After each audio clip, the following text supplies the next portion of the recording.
Welcome to the channel. My name is NonStop. Yes, it seems that the Kenyan youth, especially the Gen Zs, have taught other African countries, the youth in those countries, that power belongs to the people. And of course, power really belongs to the people. Those presidents, those ministers, and those MPs, they are there to serve you and not to serve themselves. So about a month ago, the Kenyan youth planned on TikTok to hold a protest or demonstration. But that protest had no leader.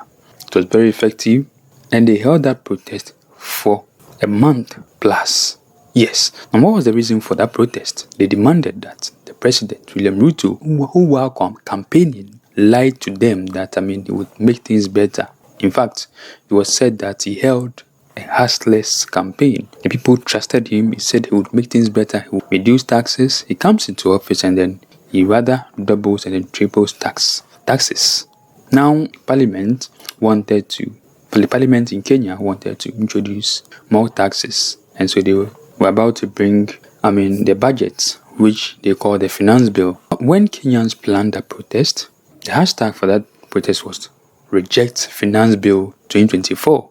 They protested out of 47 counties in Kenya. 35 of them, there were protests out there, and people came out in their numbers. Yes, tens of thousands. That is what the people have to do. Now, mind you, it is a fundamental human right to do so. And when they did that, other African countries like Uganda, since they're very close to Kenya, also caught the flame. But then for them, though they planned to protest, their president, Museveni, warned them that should you protest, I'm going to arrest you. Even though it is their fundamental human right, some tried the next day and then they were arrested.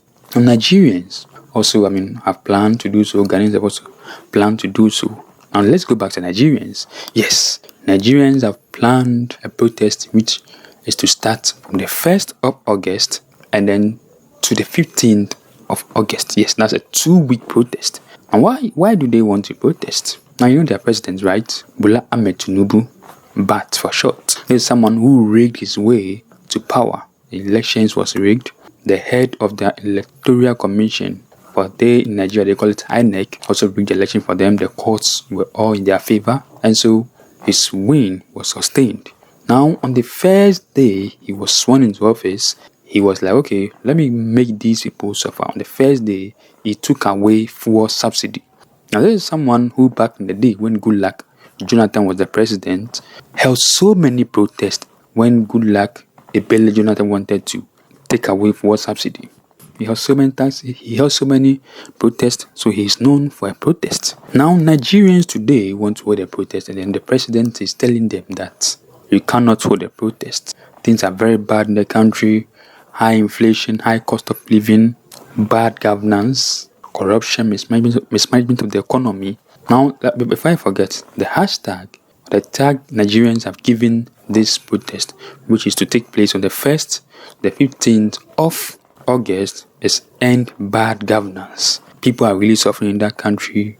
They cannot even afford the basic things they could afford back in the day before this government came into office, or this president came into office. But then someone who organized protest throughout his life is saying that you cannot organize protest. In fact, when he did that, the police has also warned Nigerians not to hold that protest. The military has also warned the people. They have something called DSS, which stands for Department of State Services. Governors have warned them not to protest. Senators, it's crazy. Now, it is a fundamental human right for you to hold a protest, even in Nigeria.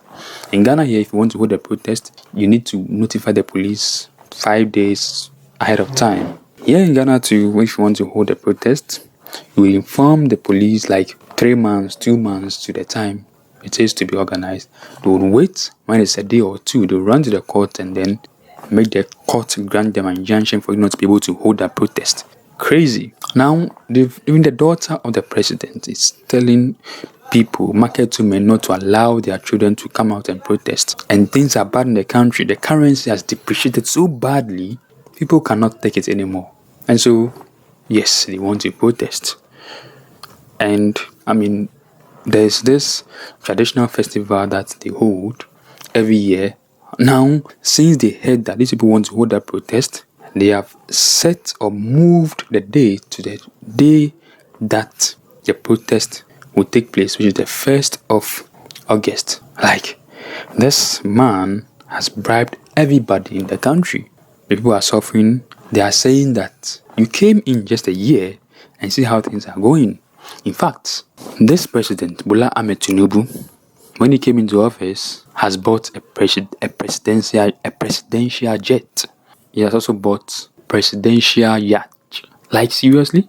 Meanwhile, people in your country are suffering. In fact, they used 21 billion naira to renovate the building of the vice president. Like, imagine if they were building a new one. Because how can you tell me that you used 21 billion to renovate the house of the vice president? Make this make sense to me.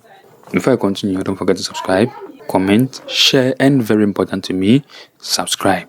Now, like, all these things does not make sense. So this is just the beginning.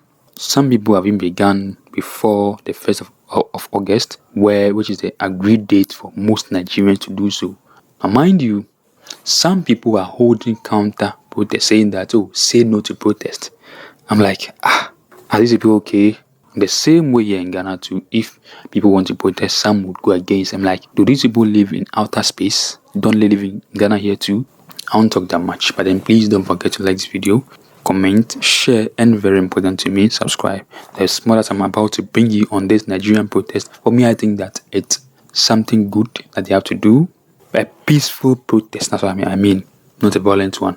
Yes, because it is a fundamental human right to hold a protest. This man is very corrupt, and I have information that, Dangote has built a refinery, right, which we'll talk about later.